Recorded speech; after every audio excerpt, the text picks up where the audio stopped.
Today I had given presentation of laser proctology, which is a new emerging branch in the field of proctology with minimally invasive technique. We deal with every kind of emergency, mostly trauma. Despite trauma, we also take care of joint and bone and joint problems.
Secretary State, IMA Punjab, Dr. Rakesh Ved sir, Dr. Yogeshwar Sood sir,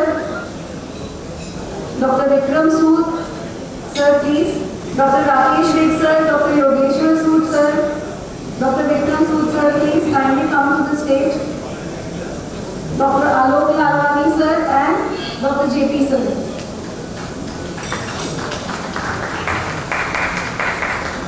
Would request the audience to please settle down. Counters to close, please.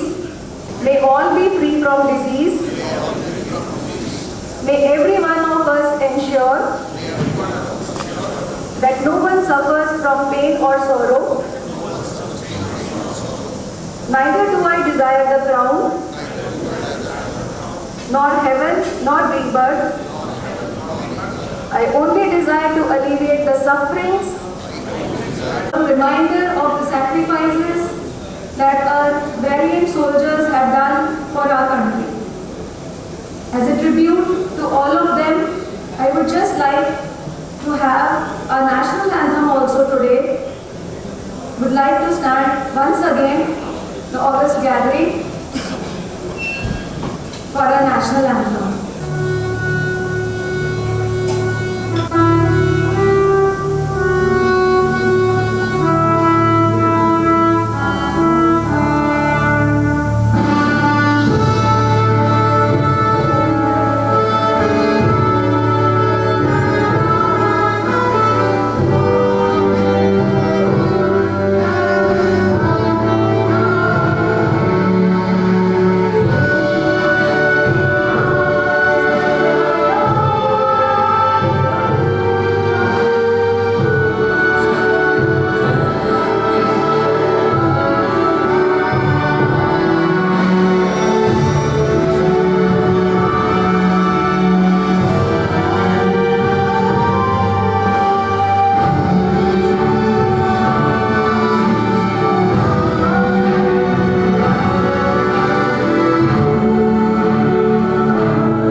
surgeon from Johal Multispeciality Hospital.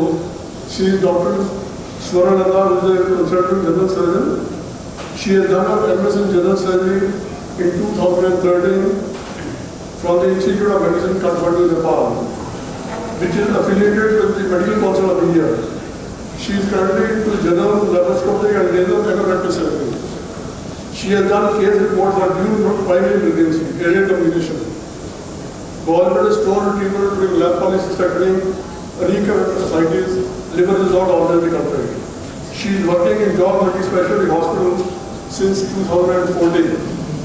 The topic is very interesting because most of the general surgeons, I think bread and butter, gallbladder, and of course proctology, we have piles, fistula, and of course fistula is, साढ़े time तक अंदर मुझे किसी surgeon की कोई reputation खराब करनी है तो fistula का visit नहीं है. So you get good reputation as well as bad reputation from this kind of surgery. So I will not take much of your time and I request Dr. Soran to kindly start the session. Thank you very much. In developed countries, it is being used routinely for anorectal conditions. However, in developing countries, still carving it is for itself. Now, laser proctology means the treatment of diseases of rectum and anal canal with the help of minimally invasive technique, that is laser. The common benign anorectal conditions which are usually treated with laser are hemorrhoids, fistula, pilonidal sinus, and fissure. These problems are as old as history of human civilization and poses a great problem to a large number of people in our country. In fact, according to some Western report, shows that at least once in their lifetime, 80% of world's population suffer from these benign anorectal conditions.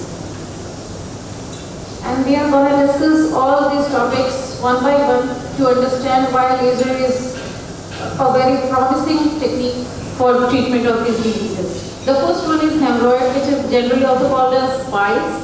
It is a common issue occurs due to chronic constipation. Although it is painless, but it causes discomfort, itching, and mucus discharge. Apart from that, the another common presentation is blood in the stool. And imagine the fright that the patient has when he sees the splash of blood in his pan when he goes to the washroom in the morning. Another one is fissure, which is tear in the lining of anal canal. It also occurs due to chronic constipation. The most common presentation of this is a sharp, severe pain that occurs while passing stool, followed by deep burning pain which may last for several hours, also causes difficulty in sitting. Apart from that, sometimes a small amount of bright red color, also bright red blood also comes on the tissue paper. Another common condition is fistula in ano, which is an abnormal tract, infected tract between rectum and skin. Here the common presentations are multiple external openings, sometimes pus discharge, abscess formation, and mucus discharge. Next one is pilonidal sinus, which causes similar problems like fistula in ano, but it occurs in midline posteriorly in the nasal cleft. Now, why we are understanding and why we are trying to learn about this topic today, the answer lies in the chronicity of the problems. According to WHO, health is a state of physical, mental, and social well-being. However, these so-called benign diseases affect all the parameters of having a sound health in terms of causing chronic symptoms leading to mental stress and social embarrassment because of the mucus discharge abnormal coming out of the rectal mucosa. And despite having so much problem, patients are reluctant to meet doctors. The most common reason is embarrassment to go to a doctor, and the second one being anxiety that what will happen when you go there and how he will or she will take out his or her clothes to get the examination done. And then one fine day, when the patient finally mustered the courage to see doctor,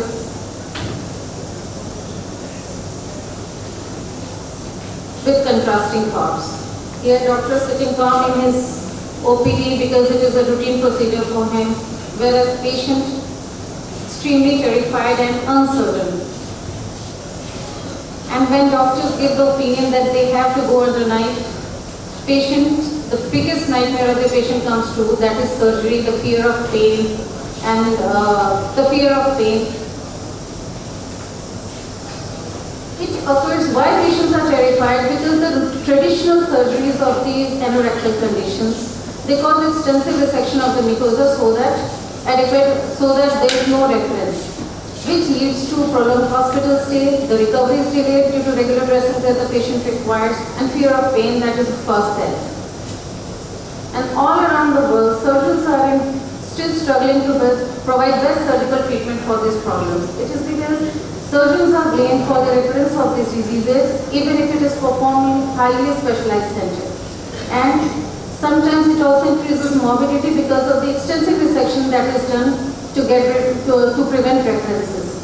However, in last few decades, surgery has moved to minimally invasive approach with aim to provide total patient care, avoiding unnecessary extensive excision, along with decreasing the morbidity. Now here comes the traditional surgeries for hemorrhoids. Open hemorrhoidectomy, in which the resection is done there is large open wound, the hospital stay is prolonged, recovery is delayed, and patients' return to daily activity is delayed. And in the last couple of decades, minimally invasive approaches have also been invented to get rid of these diseases, like stapler hemorrhoidectomy, sclerotherapy, cryocoagulation, rubber band ligation. But these techniques have some limitations because they cannot be done, all these techniques cannot be done in all grades. Sometimes they lead to stricture formation if it is not done beyond dentate line, and recurrence is also an issue, although it's not very significant. Next comes fistula in MR.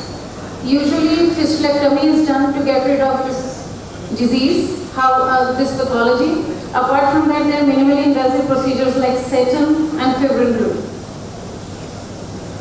Obviously, fistulectomy leads to open wound, painful, delayed recovery, delayed return to the work.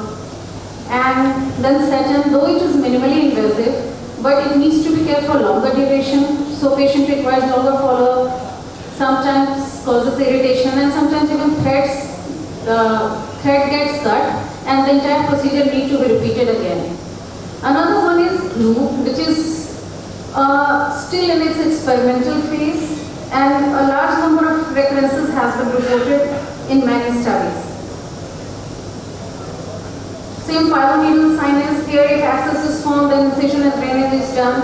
If there is no abscess, then wide excision can be done, followed by rhomboid flap, which is a plastic surgery to cover the defect. But again, it takes time to heal, needs dressing for longer time and pain, which increases the morbidity of the patient.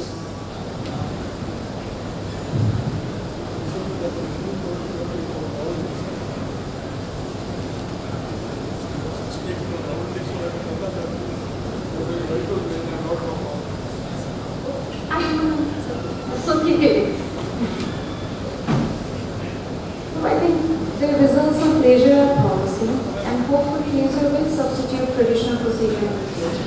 Thank you. And obviously we have to have individualistic approach. If it cannot be done, then obviously we can go for other procedures as well. But the study says that stapler hemorrhoidopexy is a choice of treatment for grade 4. For grade 4? Yeah. Sir, I have read many case reports, and these are comparable. Obviously, according to the studies, the case selection, there have been different results of in all these grades, but still there is no any gold standard that has written that yes, stapler hemorrhoidectomy is going to be better. We are still in experimental stage. It's not gold standard, it's the studies that are telling it. That's what I'm saying. So it is study, but it has not been proven. There are many studies going on where somewhere they say it's about laser. Yeah, something. As you mature in your surgical experience, surgical life, now coming up to this point that the laser is fit for everything, it cannot be. When you have a hammer in your hand, everything looks like a nail, but this is not the thing. You have to combine certain things for every kind of hemorrhoid, every kind of fistula. Now, people who have been doing laser, like I started in 2016, Now after so many years I am realizing that for fistulas, laser is not a very good thing. Even if you ask somebody who is in laser more than a decade old like Dr. Karan Gupta also, he will also vouch that laser cannot be a fistula, complicated fistula. There has to be done with some other kind of a surgery, some other kind of a procedure. So laser is a promising thing that we all know. With time we might be able to make new kind of laser which are more effective in all kinds of surgeries, but at present the laser, this is the same laser which is used for hemorrhoid, this is the same laser which is used for transvaginal. It is a diode laser, generally it is a 12 watt or a 15 watt laser, generally in a hemorrhoid we use a 6 or 8 watt, but you have to choose your patient according to the needs of the patient, and in most of the cases who are grade 3, grade 4, you have to combine two procedures to achieve the better result for the patient. Because with a simple laser going for a grade 4 hemorrhage, you are certainly going to be a failure. It is not going to subside fully. It will again return because the two components, the bleeding and the flap, you cannot deal both of them with the laser energy. There was no answer for that. A sclerotherapy is good enough for a grade 1 grade 2 hemorrhage. Why to go for a laser for that? So it is always, you keep it in laser as an armamentarium in your armamentarium as an option, but it cannot be used for everything. There are many methods for hemorrhoid treatment, for fistula treatment, for pyramidal sinus, and you have to choose them according to the need. You cannot do a pyramidal sinus having 5 sinuses with a laser.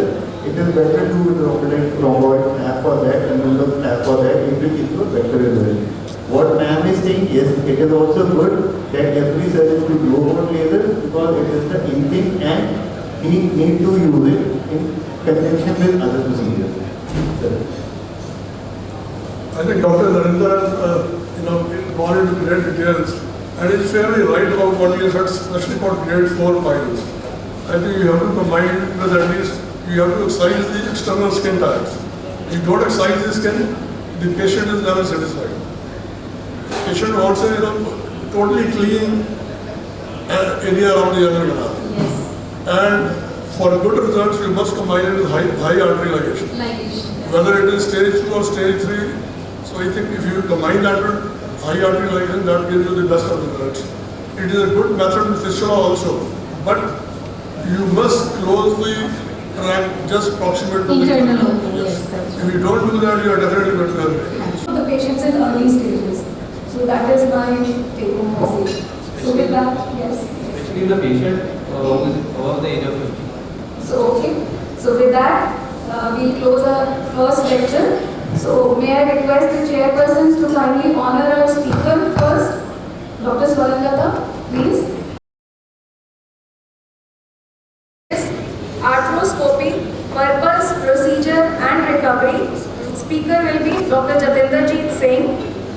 I would like to call upon our chairpersons, Dr. S.S. Dhingra sir, please. Dr. Parmod Mahendra ji. Dr. Parmod. Good evening. Today we have amongst us Dr. Jalandhar Singh, who is a consultant orthopedic surgeon at Johal Multispeciality Hospital. He did his DNP in orthopedics from Sant Parmanand Hospital, Delhi, and currently into minimally invasive surgery in trauma and replacements for faster post-operative recovery. He has been doing high bending, high flexion, customized total knee replacement and partial knee resurfacing surgery. His other areas of interest are arthroscopy and shoulder replacement. So with this brief introduction, I would like Dr. Jalandhar Singh to please come on the dais and speak on the topic of minimally invasive surgery in joints, and that is arthroscopy. Minimal invasive water treatment is standard open surgical technique, and now the most commonly performed orthopedic procedure was one of the greatest advances in the orthopedic surgery of the 20th century. During the procedure, an arthroscope is introduced into your joint through several small cuts to see how much damage is in the joint and can also repair many injuries during arthroscopy. Joint injuries and problems are common occurrences regardless of age. Traditionally used to cut through large areas of the tissues to access the joint and make a diagnosis or offer treatment. However, the advances in surgery have led to the arthroscope, a narrow tube with a system of lenses, a small video camera, a light for viewing that has allowed us to diagnose and treat joint problems with a minor incision. Minimally invasive surgery results in less post-operative swelling than open techniques and reduced pain, risk of complications and recovery times. Arthroscopy has evolved from a diagnostic tool to a therapeutic tool capable of treating a wide range of injuries and disorders. Many injuries, particularly those that at one time would have been career-ending for the athletes, can now be addressed with arthroscopy, allowing a quicker return to full function. While arthroscopy has resulted in overall decrease in morbidity compared to open techniques, it is still an invasive procedure and inherently involves risk. The evolution of arthroscopy was started with the knee. The knee was a model joint for the development of arthroscopy, and the evolution of arthroscope from the diagnostic tool to therapeutic tool is common to its application to other joints. The arthroscope was initially used to clearly identify specific intra-articular pathology, thereby assisting treatment management. If treatment required surgery to address pathology such as meniscal tear, open arthroscopy was necessary. As the equipment and techniques improved, arthroscopy became a surgical tool in its own right, reducing the comorbidity of joint surgery. Starting with knee, some general information of arthroscopy of knee. The menisci of the knee, the semilunar shock absorbing cartilage between femur and tibia, with the focus of most early knee arthroscopists. Prior to arthroscopy, total meniscectomy were advocated for meniscal tear, and it was felt that a new meniscus would regenerate similar to original one. Subsequently, the use of arthroscopy has shown that partial meniscectomies for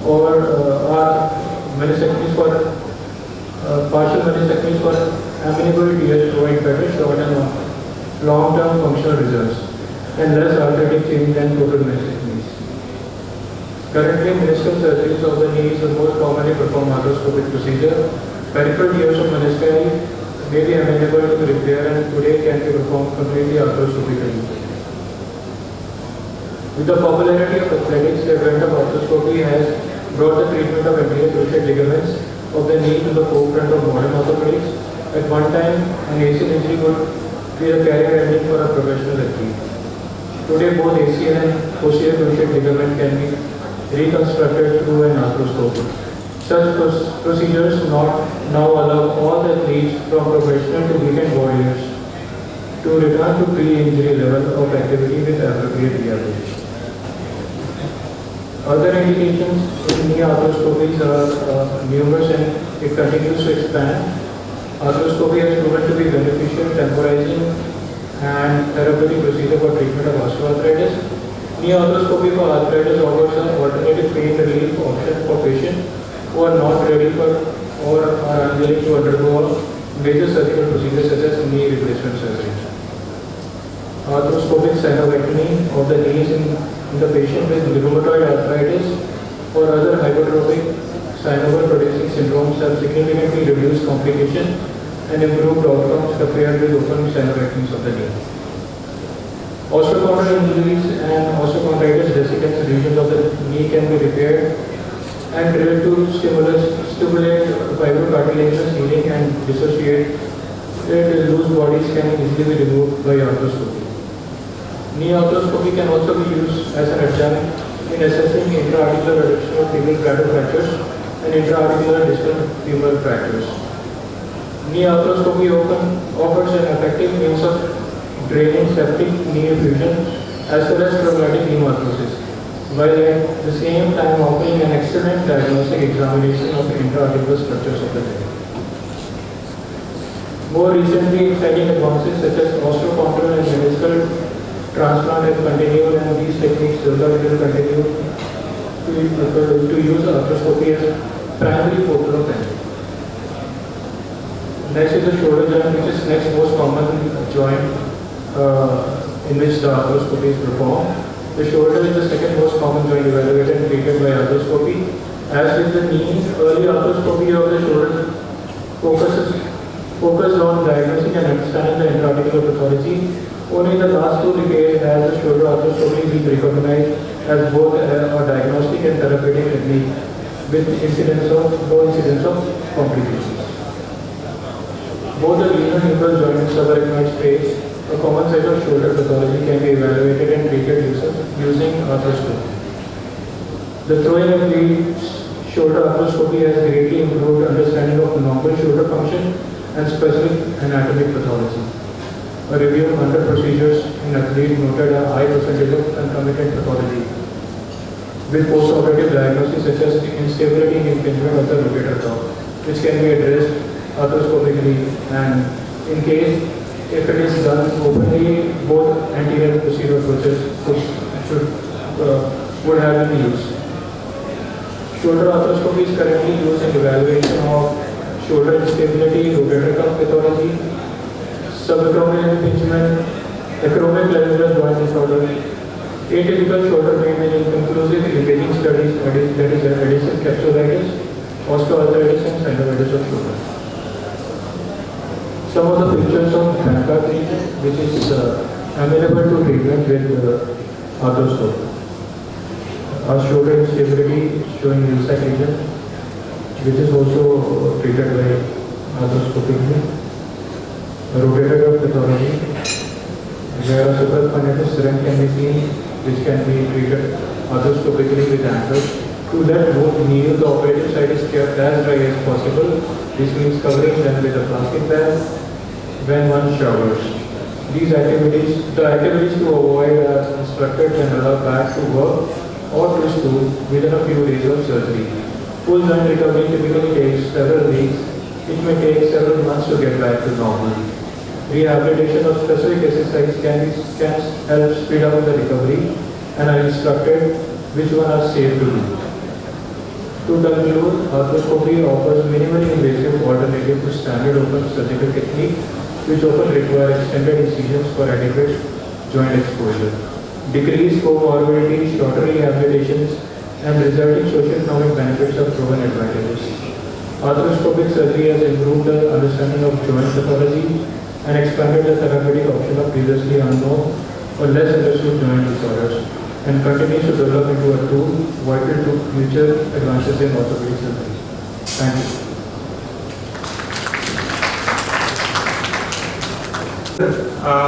This arthroscopy is done in sports injuries. Yes, sir. Because the rehabilitation is much faster, the complications are less. But how long after an acute injury you go in and do the arthroscopy? It's 3 weeks. Right. So you wait for 3 weeks or so that the surrounding tissues they heal, and then you can scope the joint, and that it can be dilated or expanded by some fluid. Yeah. And do you use this arthroscopy in acute cases of, say, for example, there is an intra-articular mildly depressed upper and tibia fracture? Most of the time we don't use it, we use CM instead. In case we have any problem in elevating the articular surface, then we can always try, we have an option. Nowadays, in acute cases where there is no, you cannot expand the joint, the term nowadays is being used in fracture scoping, because it is not standard orthodox arthroscopy, but fracture scoping is the word they are using. It was an excellent presentation by Dr. Jitin. I would like to ask his experience in orthoscopy in osteoarthritis of knee. How much time you can buy for the patient? It is around 52 in the age group of 50 and 60. It's never predictable, some patient lose body, there is no mechanical obstruction, and even if we debride the meniscus, which is more painful, the patient do well with the medicines also, along with the medicines. And sometimes they don't tolerate if the rate of osteoarthritis is high, like 3 or 4. How much time do you buy? It varies individually, sir. On arthroscopy, so now it's time to felicitate a speaker. Dr. Jalandhar, please come.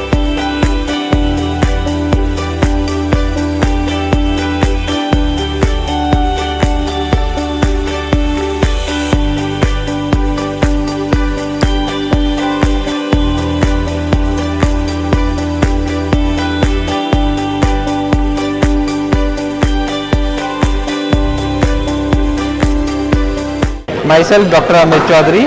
I am a medical superintendent of Johal Multispeciality Hospital and I am a consultant pediatrician. Johal Multispeciality is a 150 bedded hospital. It was established in 1997 with 2 beds, which grown up to 150 bedded under the guidance of Dr. B.S. Johal. So we had a specialty of trauma, neurosurgery and orthopedics, and we had multiple specialties running under us. There is almost 16 specialties in our hospital. So we are a premier trauma center of the Jalandhar. Now I want to introduce Dr. Swarna, who is our MS General Surgeon and our laser specialist. She will introduce about the surgery department and her laser techniques, and then I will ask Dr. Jitendra to please brief about the orthopedics, which were department run under him.